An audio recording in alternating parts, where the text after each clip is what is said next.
na panglas natin tinalakay, ang ibig sabihin is namumunga ka. Ibig sabihin is may nangyayaring resulta sa buhay mo. Mula na nakilala mo ang Panginoong Jesucristo, hindi na naging katulad ng dati yung buhay mo. Kumbaga kung yung buhay mo dati ay magulo, ngayon ay nagiging mapayapa na. Ibig sabihin yung pananampalataya mo, nagkakaroon na ng kapangyarihan. Yung pananalangin mo, hindi na lang basta pananalangin na walang resulta. Kung pag nanalangin ka, ibig sabihin, may nangyayari resulta. Bakit ibig sabihin, sumusunod ka sa kalooban ng Panginoon? Kumbaga kung yung buhay mo dati, hikaws ka na walang-wala ka, 5 years from now, ibig sabihin, hindi ka na ganun. Nagbago na yung buhay mo. Kasi pinagpala ka, sabi ng Panginoon, namumunga ng higit pa sa tag-30, higit pa sa 100, may tag-60. So marami kang bunga, physically, spiritually, mentally, emotionally, marami kang bunga financially. Okay? Yun yung good heart. Yung salita ng Diyos natanim sa puso na mabuti. Halimbawa, narinig nyo yung salita ng Diyos ngayon. Talagang siseryoso mo yun. Kailangan magsisusumigasig kayo na masunod yung kalooban ng Diyos. Kasi pag hindi, useless lang yung pakikinig ninyo. Walang mangyayaring resulta. Okay? Kasi kanya-kanya tayo eh. Kanya-kanya tayo ng karera.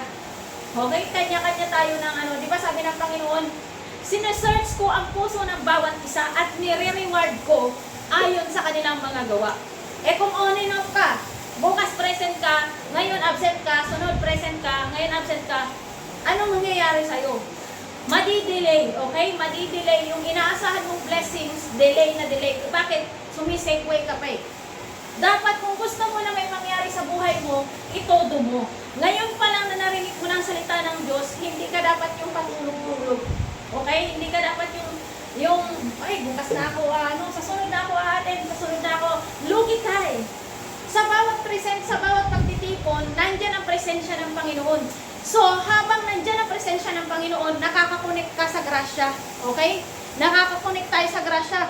Kapag malapit tayo sa presensya ng Panginoon, nakakakonek tayo sa grasya. Eh kung wala tayo, lagi tayong absent. Lugi tayo eh. Kapag sabi nga sa Bible, huwag ninyong kaliligtaang dumalo sa mga gawain. Bakit? Bakit inuutos ng Diyos yun? Kasi ang gusto ng Diyos, ma-bless kayo. Ma-bless tayo. Okay? Magkaroon ng resulta. E dalangin tayo ng dalangin ng kapayapaan. Hindi naman tayo nag-dwell sa mismong source ng kapayapaan. Okay? Dalangin tayo. Kasi di ba ang peace hindi nabibili yan ng pera? Hindi nabibili yan ng pera. So mag-dwell ka doon sa source ng peace. Sino ba ang source of peace? Ang Diyos, si Jesus Christ. Okay? Siya ang source. So kung hindi ka laging nag-dwell sa presence niya, malamang magulo ang buhay natin. Magulo ang ating isip. Kasi kahit ang mayayaman, sobrang dami ng pera, hindi pa rin sila makabili ng peace.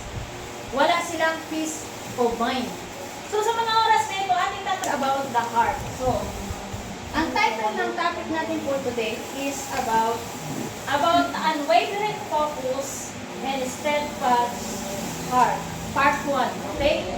Ito yung puso na desidido. Okay? Ito yung puso na desidido na may mangyari sa kanyang buhay. Desidido na mabago yung buhay niya. Ayan nakasulat, unwavering focus. Okay? Unwavering focus. Maraming distraction. Ito nga, nagkakanta pa lang tayo, mga anak natin, distraction na eh. So, maraming distraction, pero dapat manatili kang focus. Hayaan mo lang. Hayaan mo lang yung distraction.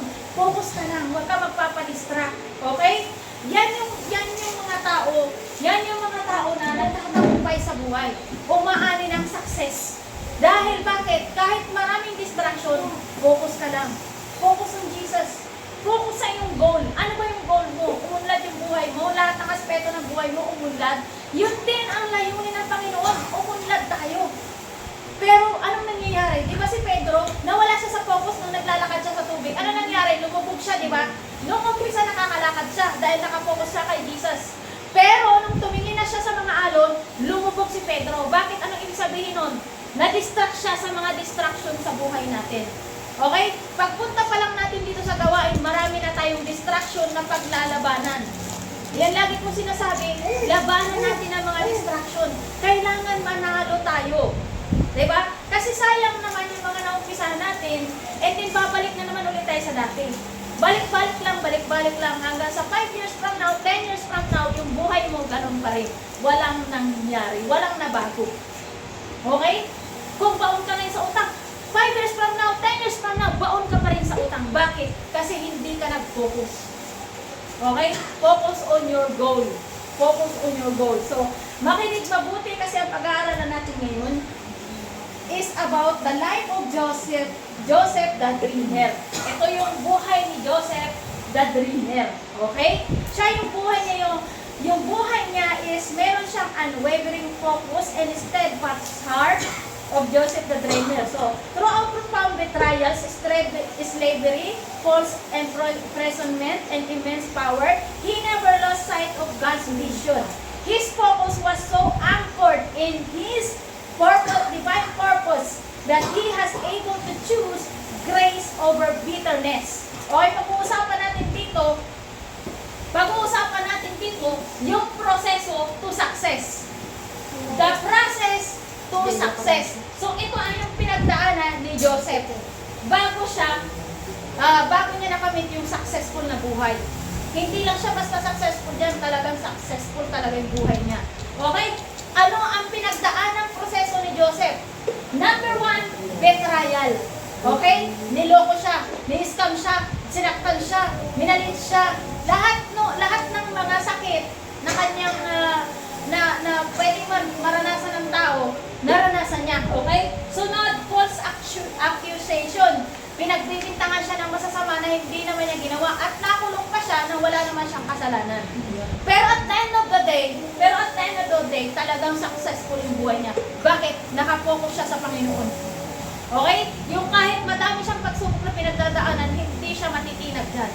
Dahil focus lang siya sa goal niya na may magandang plano ang Diyos sa buhay niya. Okay? Lahat tayo ay may magandang plano ang Diyos sa ating buhay. Mula nang tanggapin natin ang Panginoong Jesucristo sa puso natin, nandun na yung pangako ng Panginoong Jesucristo na meron siyang magandang plano sa ating buhay. Ang plano niya, sabi niya, the thief comes only to steal, kill, and destroy. But I have come, sabi ni Jesus, I have come to give you a life that's full of abundance. Kaya yung kahirapan na yan, hindi yan ang original na plano ng Diyos para sa ating lahat. Okay? Dapat tayo ay makalaya dyan sa gapos na yan. Gapos si Satanas yan. Okay? Dapat tayo ay makalaya dyan sa buhay na yan dahil hindi yan ang plano ng Diyos sa buhay natin. Okay? Ano ang pinakang ginawa ni Joseph na magiging inspirasyon natin, pagpuhugutan natin ng lakas para sa paglakad natin sa buhay na ito ay maging masagana yung buhay natin sa lahat ng aspeto. Hindi yung, di ba katulad ng iba, mayaman, madaming pera pero walang peace. Kasi hindi galing sa Panginoon yung kayamanan nila. Okay? Tandaan ninyo si Satanas nagbibigay rin ng kayamanan. Okay? Ang Diyos nagbibigay rin ng kayamanan. So, tayo na lang ang mamimili alin ang gusto nating kayamanan. Diyos. Okay?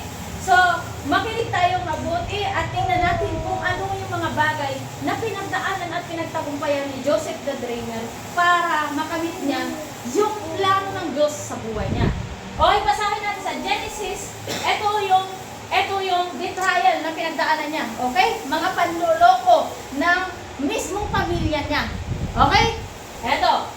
Genesis 37 verse 1 hanggang 10. Sabi dito, si Jacob ay nanatili sa Kaanaan. Si Jacob, yun ang tatay ni Jose. Okay? Ni Joseph. Si Jacob ay nanatili sa Kanaan sa lupaing tinirahan ng kanyang ama. Ito ang kasaysayan ng sambahayan ni Jacob. Nang si Jose ay 17 taong gulang na, 17 years old. Okay? Sino 17 years old dito? Okay, 17 years old. Nang si Jose ay 17 years old na, nag-aalaga siya ng kawan kasama ng kanyang mga kapatid sa ama, ang mga anak ni Bilha, Selpa, na mga asawang lingkod ng kanyang ama. Alam niya ang mga masasamang gawain ng kanyang mga kapatid, kaya't ang mga ito'y isinumbong niya sa kanilang ama. So masasama ang ugali ng mga kapatid niya. Okay? Okay? Yung iba niya mga kapatid niya yun sa ibang ina. Okay? So, ang mga ugali nun masasama. Kaya isinumbong niya doon sa tatay niya. Mas mahal ni Israel, ito si Israel ay si Jacob. Okay? Tayo, kapag ang pangalan natin, di ba, masama tayo, hindi maganda yung sitwasyon ng buhay natin ngayon, ang pangalan mo ay sinilin. Pero pagdating ng panahon na na-bless ka na, napunta ka na sa presensya ng Panginoon, papalitan nyo ng Diyos ng ibang pangalan. God will change your name. Pero siya lang ang nakakalam nun. Pero dahil doon sa mga unang panahon, pinapalitan talaga ng Diyos ang mga pangalan ng mga naunang tao. Kagaya ni Jacob, pinalitan niya ng Israel. Okay? Yung bansang Israel, ang pangalan niya talaga yan ay Jacob. Kaya lang siya naging Israel kasi nga dahil kay Jacob. Okay? Si Jacob, ang pangalan niya dati, nung hindi pa siya pinagpapala ng Panginoon, ang pangalan niya ay Jacob. Nung pinagpala na siya ng Panginoon, ang pangalan na niya ay Israel. Okay? Tasaan natin. Huwag natin nakalimutan. Okay? Sabi dito, mas mahal ni Israel si Jose kaysa sa ibang anak niya. Sapagkat matanda na siya nang ito'y isinilang. So matanda na si Jacob nung isinilang si Jose. Iginawa niya ito ng damit na mahaba at may manggas. Nang mahalata ng mga kapatid ni Jose na mas mahal siya ng kanyang ama, kinamuhian siya ng mga ito at ayaw siyang pakisamahang mabuti. O ibig sabihin, si Jose kasi nakakakuha ng favor sa kanyang ama. Okay? Nung binigyan siya ng robe ng papa niya, nag-umpisa na ang spirit of jealousy sa mga kapatid niya. So, doon na nag-umpisa ang masasamang ginagawa sa kanya. So, minsan na naginip si Jose at lalong namuhi ang mga kapatid niya nang ito'y ikwento niya sa kanila. Diba may mga gifts tayo na pinagkakalog ng Panginoon? Si Jose may gift siya na marunong siya mag-interpret ng mga panaginip.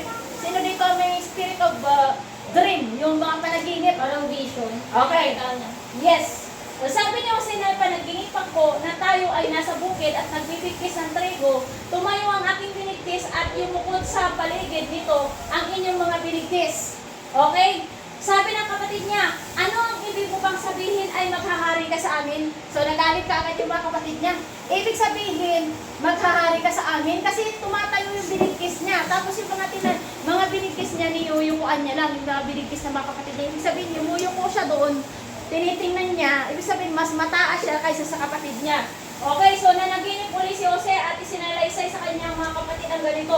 Nakita ko ang aking panaginip na ang araw at ang buwan at ang 11 bituin ay yumuko sa aking harapan. Sinabi rin niya ito sa kanyang ama at ito'y nagalit din dahil sa kanya. Anong ibig mong sabihin? Tanong ng ama, kami ay iyong ina, mga kapatid, ay yuyuko sa harapan mo. O diba? Pinapakita na kay Joseph kung ano ang magiging buhay niya in the future. Na lahat ng pamilya niya, lahat na nakapaligid sa kanya, ay yuyuko sa kanya pagdating ng panahon. So dahil naunawaan ito ni Joseph, alam niya na ito ang plano ng Diyos sa akin. Kaya hindi siya nagpadala sa kung ano man ang mga circumstances na pagdadaanan niya. Kasi nakapokus siya doon sa panaginip niya na alam niya na yun ang plano ng Diyos sa buhay niya. Kayo ba? May alam ba kayo na plano ng Diyos sa buhay niyo? Alam niyo ba na ang plano ng Diyos sa buhay niyo ay umunlad ang buhay niyo?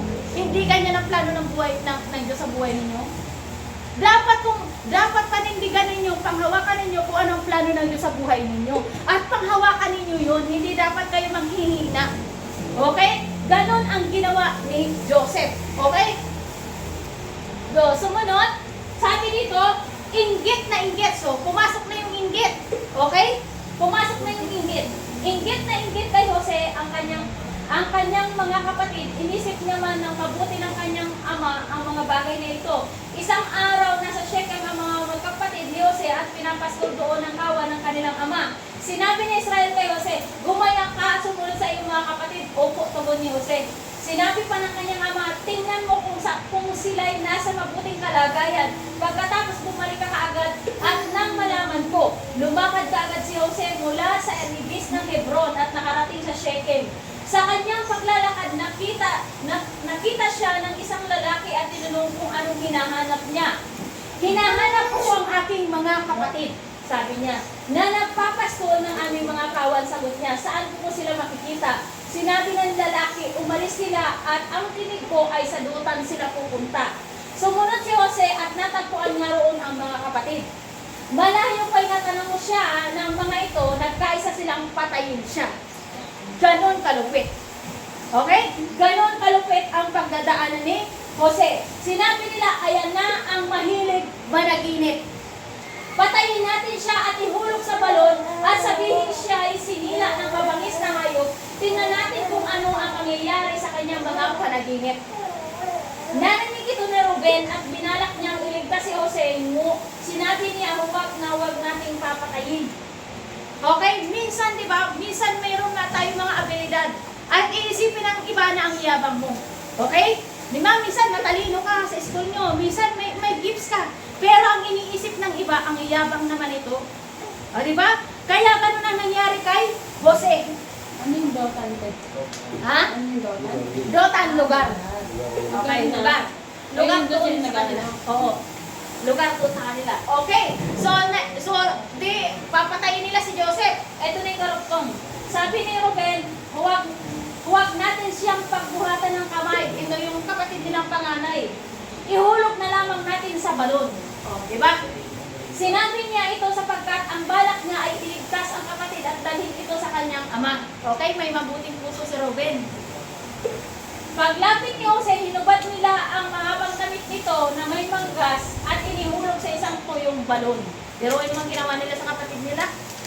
Okay, habang sila'y kumakain, may natanaw silang pangkat ng mga Ismailita mula sa Gilaad. Ang kanilang mga kamelyo ay may kargang mga gagawing pabango na dadalhin sa Ehipto.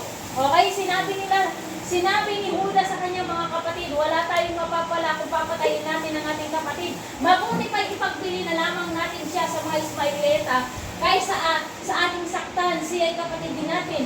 Laman ang ating laman at dugo ng ating dugo at sila'y nagkasundo. Kaya't nang may tumara ang mga ngalakal na Midianita, iniahon nila si Jose at ipinagbili sa halagang 20 pirasong pilak. Naging Judas na sila.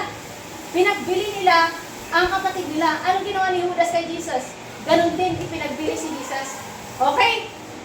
Okay, at si Jose dinala ng mga Ismailita sa Ehipto. Kung gagawin ba yung sa'yo ng mga kapatid mo, anong gagawin mo? Malamang magpapatulpo ka. Hindi ka papayag na gaganunin ka. Malamang matinding kaso ito.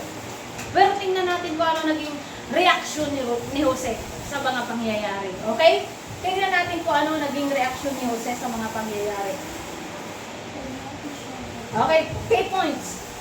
Key points to remember. Okay? When you are marked by God, si Jose marked by God eh. Kumbaga parang isineseparate na siya ng Diyos na ikaw ay gagawin kong ganito, ganyan, ganyan. May magandang plano ako sa buhay mo. Okay? When you are marked by God, it is not always applause. Diba? Minsan may talento ka. Akala mo always kalakpak. No. Kasi mag-i-invite yan ng mga contrary. Okay? Sasabihin, pasikat ka. Akala mo kung sino kang mayabang. Ganyan-ganyan. Pero kung tutusin, meron ka lang talagang talento. Okay? Sabi dito, when you're marked by God, it is not always applause. Most of the time, it triggers jealousy.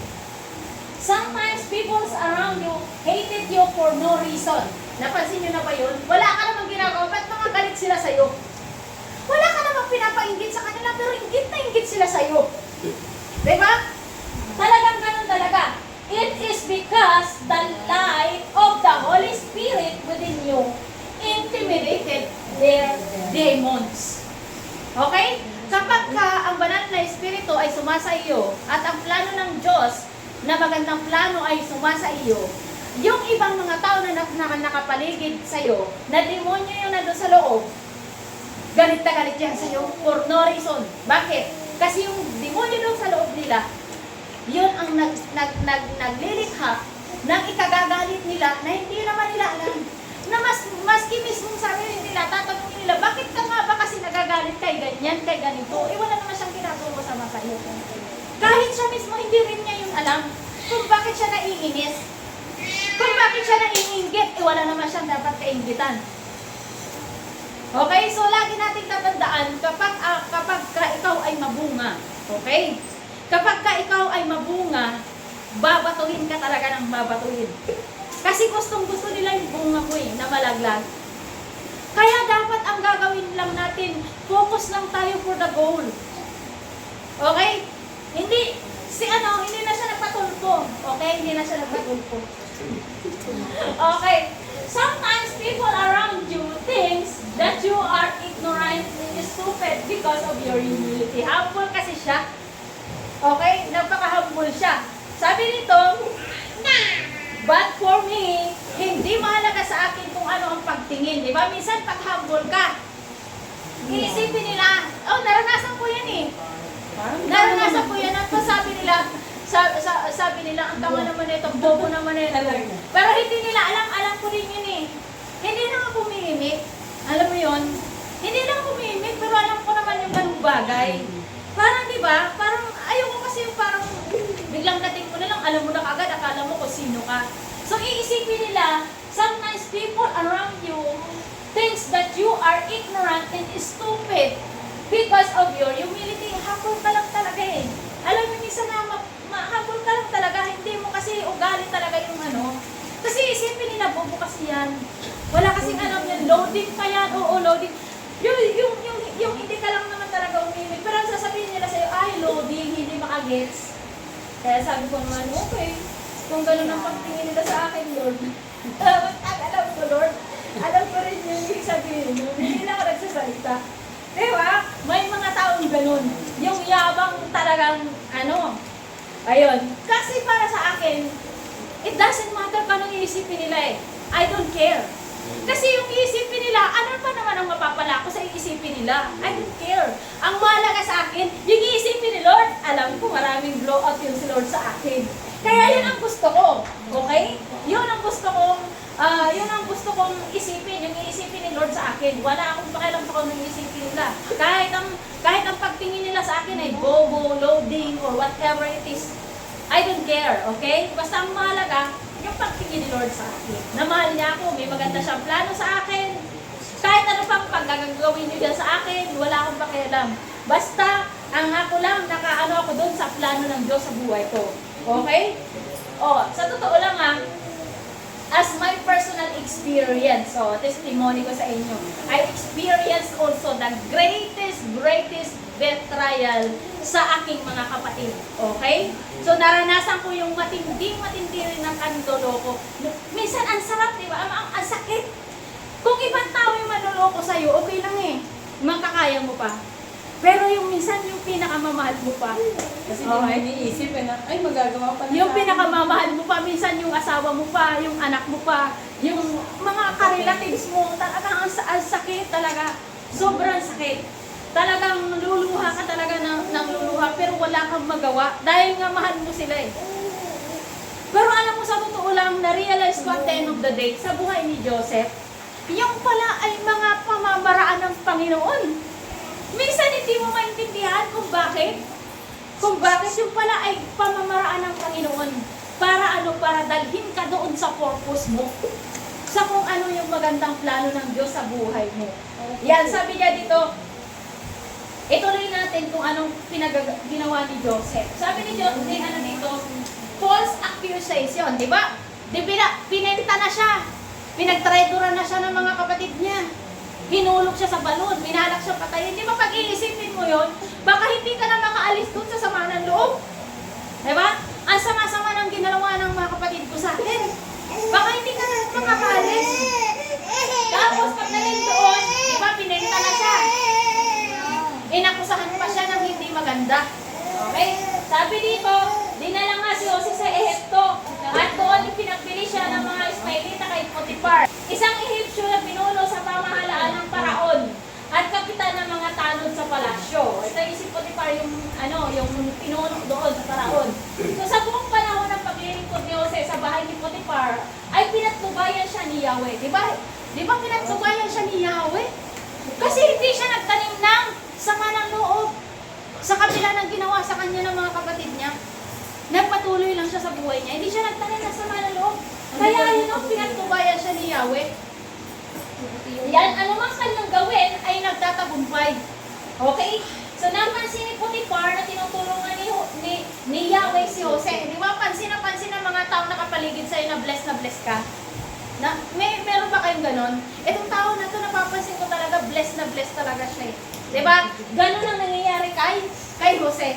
Pansin na pansin nila ng mga tao na tinutulungan ni Yahweh, si Jose. Okay? Kaya ginawa niya itong katiwala sa bahay at sa lahat niyang ari-arian. O, biruin mo, siya na ang tagapamahala. Kasi mapagkakatiwalaan. Mula noon, dahil kay Jose ay pinagpapala na ni Yahweh ang buong sambahayan ni Potiphar, pati ang kanyang mga bukirin. Di ba, minsan may kakilala tayo na nakilala lang natin siya, pero biglang parang magaan yung ating buhay dahil sa kanya. Kasi parang sumasa kanya yung espiritu ng Diyos.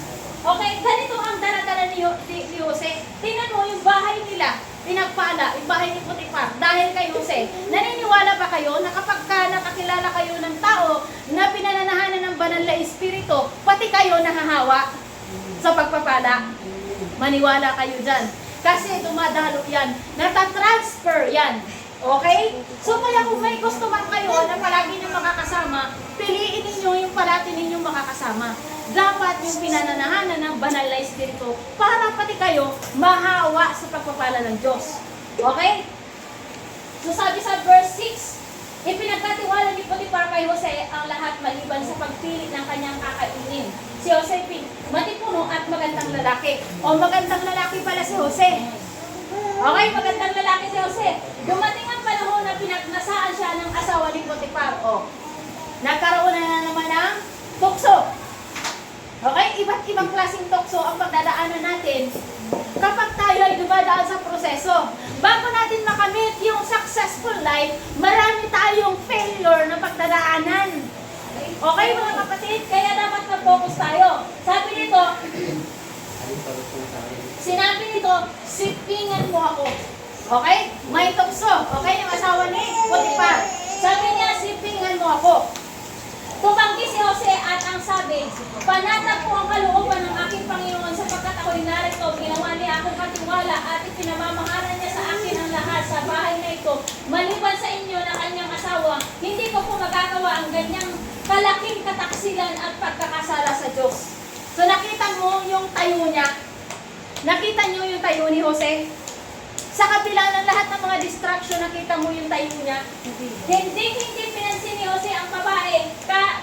Kahit araw-araw ito nakikiusap na sumiping sa kanya. Grabe yung tukso, di ba? Kahit araw-araw na nakikiusap sa kanya. Okay, ngunit isang araw na sa bahay si Jose upang gampanan ng kanyang tungkulin, nagkataong wala ron ang ibang mga utusan. Walang ano-ano hinablot ng babae ang kanyang balabal at sinabi, halika't sipingan mo na ako. Patakbo siyang lumabas, ngunit iniwan ang kanyang balabal sa babae. Sa pangyayari nito, nagsisigaw ito at tinawag ang mga katulong na lalaki. Tingnan ninyo, dinalhan tayo ng asawa ko ng Hebreo ito para nabasin tayo. Sukat ba naman kasukin ako sa aking silid at gusto akong pagsamantalahan. Mabuti na lamang at ako'y nakasigaw. Nakita ninyo kung gaano kasinungaling ang kaaway? Si Satanas yan, okay? Pasigaw po'y kumaripas siya ng takbo at naiwan sa akin ang kanyang damit. Itinago niya ang balabal ni Jose hanggang sa dumating ang asawa. Sinabi niya rito, ang Hebreo yung dinala mo ito, rito'y bigla na lamang pumasok sa aking silid at gusto akong pagsamantalahan. Nakita niyo yung kasinungalingan? Okay. Nang ako'y sumigaw, kumaripas ang takbo at naiwan sa akin ang kanyang balabal. Nagalit si Potiphar nang marinig ang mga sinabi ng asawa. Kaya't ipinahuli niya si Jose at isinama sa mga bilanggong tauhan ng Faraon. Nakita niyo na bilanggo siya na wala naman siyang kasalanan. Ngunit si Jose ay hindi pinabayaan ni Yahweh. Okay? Ang bantay ng bilangguan ay naging napakabait sa kanya. Pansin niyo, di ba? Kapag ka ang banal na espiritu at namumuhay ka ng ayon sa kalooban ng Diyos, hindi ka pababayaan ng Panginoon. Kahit saan ka man mapadpad, yung mga tao mapupuntahan mo, mababait sa iyo yan. Kukup-kupin ka niyan, okay? Sabi dito, si Jose ay ginawa niyang tagapamahala ng lahat ng mga bilanggo at siya ang tanging nagpapasya kung ano ang gagawin sa loob ng bilangguan. Hindi na niya halos nakikialam ang bantay ng bilangguan sa ginawa ni Jose sapagkat si Yahweh ay kasama nito at pinagtatagumpay siya sa lahat ng kanyang gagawin. Di ba nakita niyo kung gaano ka-steadfast yung puso ni Jose? Na talagang naninindigan siya, nalalakad lang ako ayon sa kalooban ng Diyos. May makakita man tiwala, gagawa ako ng mabuti. Okay? Di ba tinutulungan siya ng Panginoon, hindi siya pinapabayaan. Ay sabi dito, di ba? When your heart is pure, kahit pagtulong-tulungan ka pang ibagsak, they will never be prosper. Because God will always lift you up. Okay? Kaya kahit may nakakakita man o wala, manatili pa rin tayo na nakatayo sa katwiran ng Diyos. Dapat doon pa rin tayo sa tama. Okay? Sabi dito sa Isaiah 41:10, so, do not fear, for I am with you. Do not be dismayed, for I am your God. I will strengthen you and help you. I will uphold you with my righteous right hand. Nakita niyo kung gaano ganda ng plano ng Panginoon. Kung hindi mo pagtitiwalaan ang plano ng Diyos, paano ka magtatagumpay sa buhay? Matatakot ka sa mga sitwasyon na pinagdadaanan mo. Akala mo, wala ka ng pag-asa.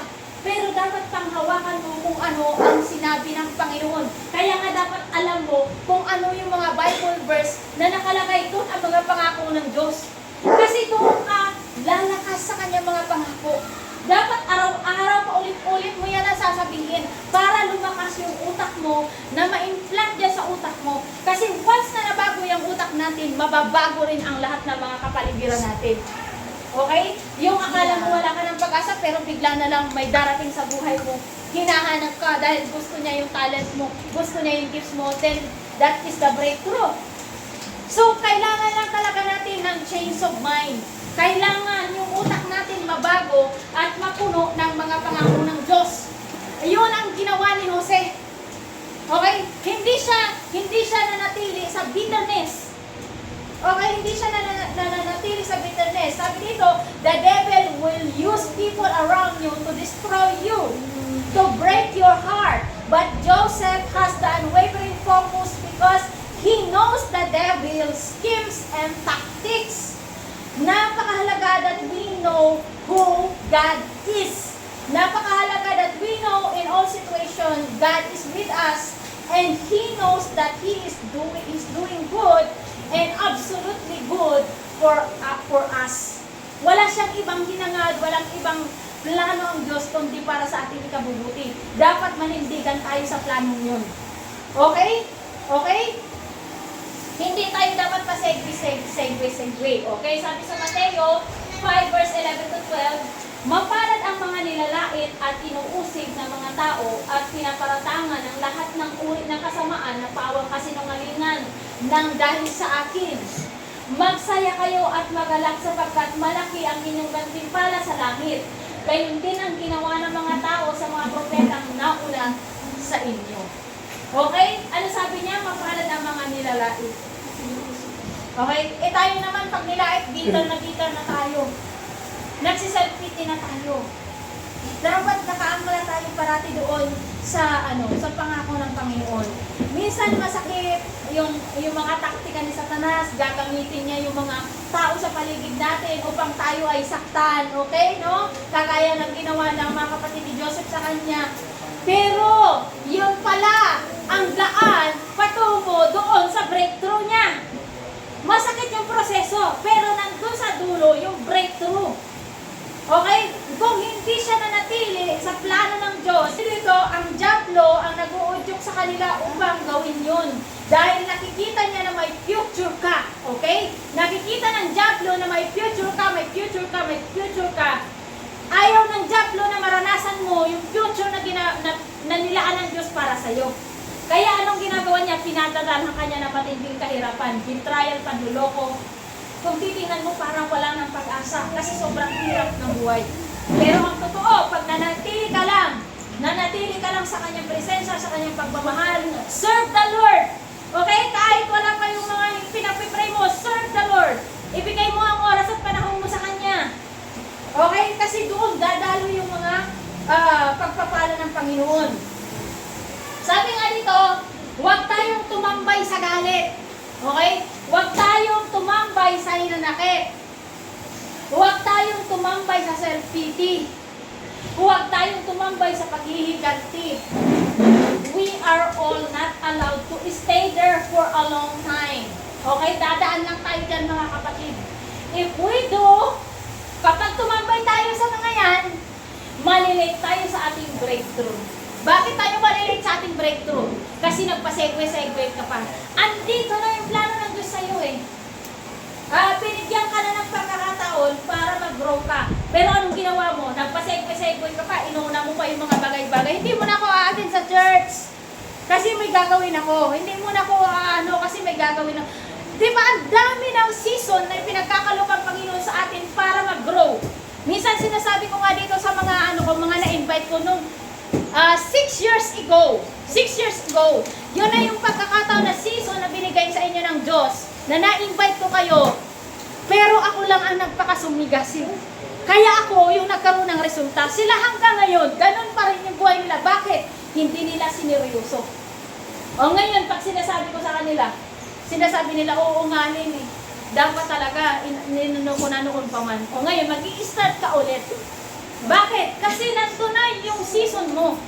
Pinalampas mo pa, hindi ka sumakay. Okay? Binibigyan tayo ng Panginoon ng mga season. Okay?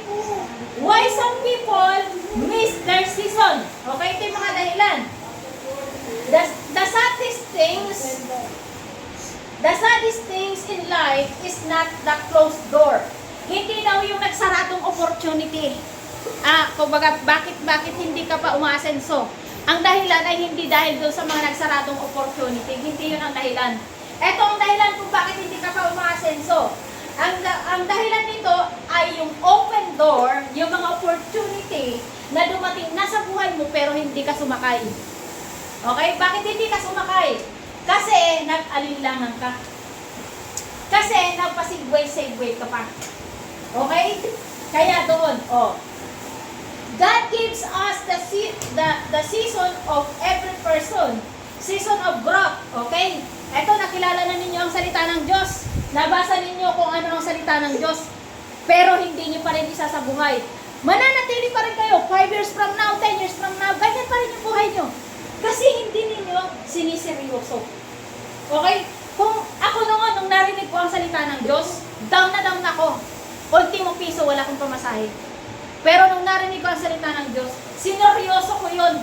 Okay? Kahit wala akong pamasahe pupunta sa church, naghahagilap ako ng may papamasahe ko para lang maka-attend. Minsan nilalakad ko. Okay? Nasaan yung yun ang hinahanap ng Diyos eh. Yung puso na talagang gustong mabago ang buhay. Pero kung tayo kasi minsan patamad-tamad. Dito na ako sa bahay, ito yung comfort zone ko. Wala sa comfort zone mo, yung pag-asenso ng buhay mo, nandun yun sa labas. Pag lagi ka lang na nasa loob ng bahay mo, walang mangyayari sa buhay mo. Kasi walang pag-asenso dyan. Okay? Kaya tayo dapat, kung mayroon ng opportunity, mayroon ng season na binibigay sa atin ng Panginoon, sumakay na tayo. Okay? Kahit medyo mahirap ang proseso. Halimbawa, ganito, katulad niya kay Daniela, binibigyan ko siya ng season niya para mag-grow. Season niya ito para lumago. Okay? Season niya yan para mag-dwell sa presence ni Lord. 5 years from now, 2 years from now, hindi natin alam kung ano ang aanihin niya. Kasi nagtatanim siya eh. Okay? Kayo, magtanim din kayo. Para dadating yung time, aani rin kayo. Okay? Na kanino ba ang biyaya? Sino ang source? Sino ang source ng biyaya? Ang Diyos. So, saan tayo magdudwell? Doon sa source ng biyaya. Diba? Gusto natin maulingan, pero lumalayo naman tayo sa kaldero. Paano tayo maulingan? Diba? Lumapit tayo doon sa kaldero para tayo ay maulingan. Yun lang ang pinakasekreto nun. Na kay Jesus Christ na ang lahat ng kailangan natin.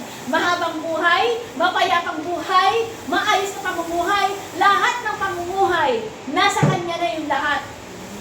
Kaso problema, hinahanap natin yun sa pansarili natin kakayahan. Matalino naman ako, magaling naman ako, marami akong skills. Kaya ko to, pero at the end of the day, bagsak. Bakit? Kasi ang Panginoon lang talaga ang pinaka-source ng totoong tagumpay. Totoong success. Nasa Panginoon lang talaga. Kaya habang wala pa yun, hindi pa yun dumarating, ngayon na narinig ninyo ang salita ng Diyos, gayahin natin si Joseph. So, ito lang muna yung ating topic. Kasi hahatiin natin yan. Next week yung karugtong yan. So next week nyo matutunghayan kung gaano nga ba ka-asenso ang buhay ni Joseph. Nasa kabila ng mga betrayal na pinagdaanan niya, sama ng loob, panluloko, nakulong pa siya. 13 years siyang nakulong. Okay? Sa 13 years na yun, hindi mo ba isusumpa ang Diyos kung tayo yun? O di ba? Pero si Joseph hindi ngayon isinumpa ang Diyos. Diba? Kaya nawa magkaroon tayo ng ganung puso na talagang kahit ano man ang mangyari, alam mong hindi ka pababayaan ng Panginoon. Alam mong may magandang plano ang Diyos sa buhay mo. Okay? So gusto ko na i-memorize ninyo ito. Okay? Para magkaroon kayo ng puso na katulad ni Joseph. Okay? Bible verse to memorize. Create in me, Psalms 51 verse 10.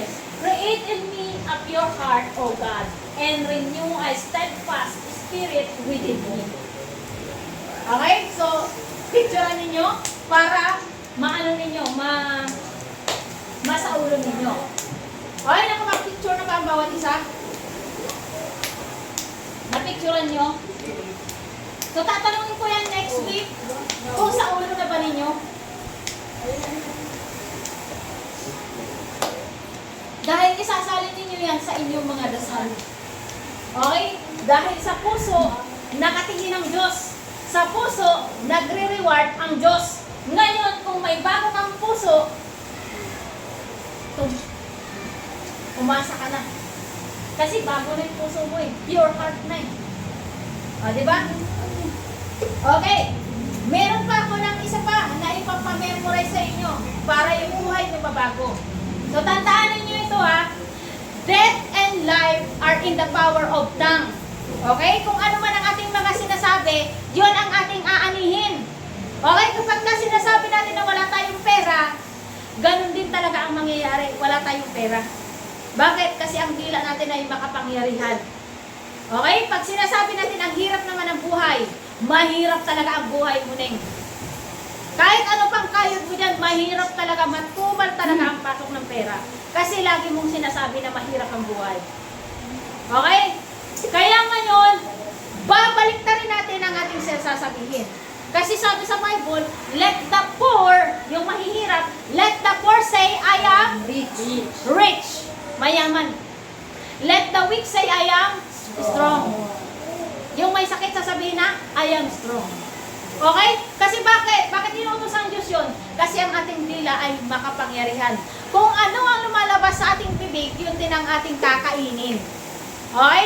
So kaya ituturo ko sa inyo na dapat araw-araw ninyo itong sasabihin, kahit ako araw-araw ko din sasabihin, para umunlad yung buhay natin.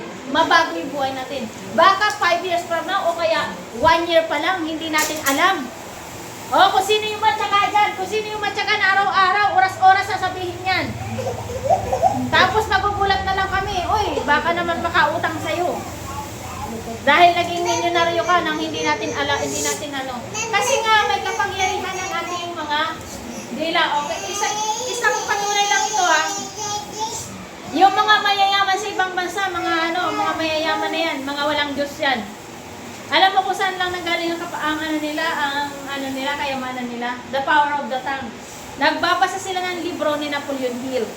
Okay? Ang nakasulat doon is, paulit-ulitin na sasabihin, I will be a millionaire in 3 months. I will be a millionaire in 10 months. I will be a millionaire in 1 year.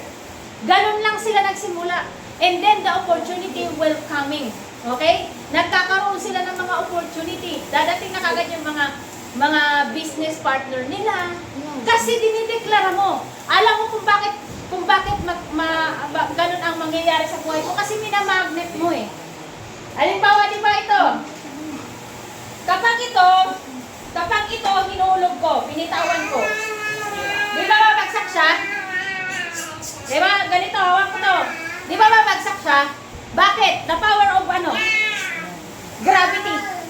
Okay, bakit sinasabi ng Panginoon na ulit-ulitin natin sabihin na I am rich? Para ma-magnet natin. Okay? Para yung pananampalataya natin ay mag-work.